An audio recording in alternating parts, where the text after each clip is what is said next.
And well, congratulations on the new movie. It is so good. Thank you. I appreciate that. Thank you. We put a lot of heart into that, and I think it all paid off. Oh, it absolutely did. And as you got to know Brenda and Kurt, as you researched these people of faith, how was your own faith journey impacted? Well, if anything, I think it was just bolstered. I mean, there is that old saying, never meet your heroes. And sometimes that's true. It's a bummer. You built somebody up in your mind so much, and like, oh, they must be so cool or whatever it is. And you're like, oh, maybe not so much. With Kurt, I mean, it was just the opposite. He was exactly who I hoped and who I thought he was and who I'd hoped he'd be, as well as Brenda, and the fire in her veins and their relationship and their kids. And I mean, it's wonderful. I mean, I think that it was bolstering to know that these people have maintained who they are, maintained their identity, maintained the integrity. Their faith has even changed and evolved and grown as it's supposed to do, as they've matured and gotten older and understood more things. And they've committed to one another and continue to commit to one another in their relationship and their marriage and to their kids and being the best parents they can be. They're super groovy people. And it's cool that I got to assimilate a lot of that in just being able to play Kurt. Well, and you play, these inspirational characters that especially young men can look up to, which I love. I have a little boy. So what draws you to these characters that are so amazing and these movies that families can watch together?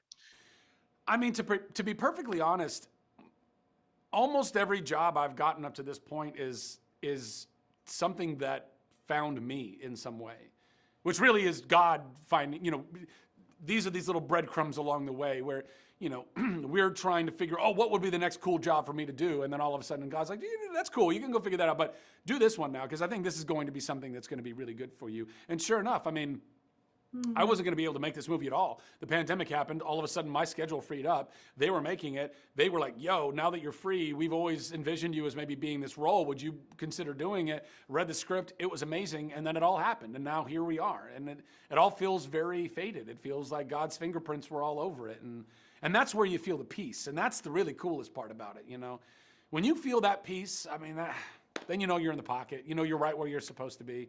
And that's what it feels like right now. Kurt's story is so amazing. It's so inspiring. And it's more than a rags to riches story, right?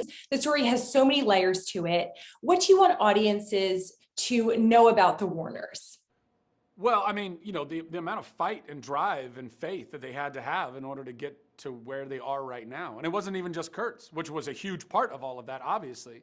But then to be buoyed by Brenda's faith and really in her spiritual faith that had such an impact on Kurt, who prior to that, his faith was more liturgic and religious and didn't have, I think, as much spiritual depth to it. And then all of a sudden it became more of a relationship, as it talks about in the film.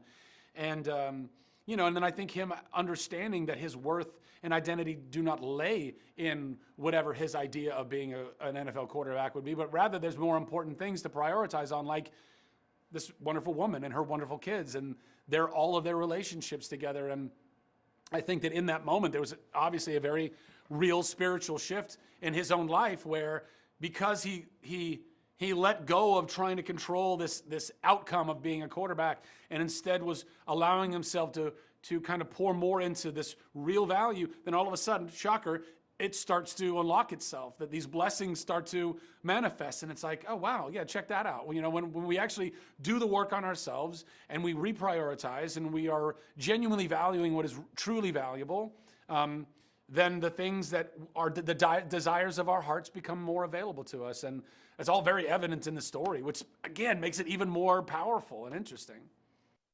Zach, you missed your calling as a pastor. Come on. That was so good. Listen, we can all preach love and wisdom and truth to each other. We don't need to do it from a pulpit.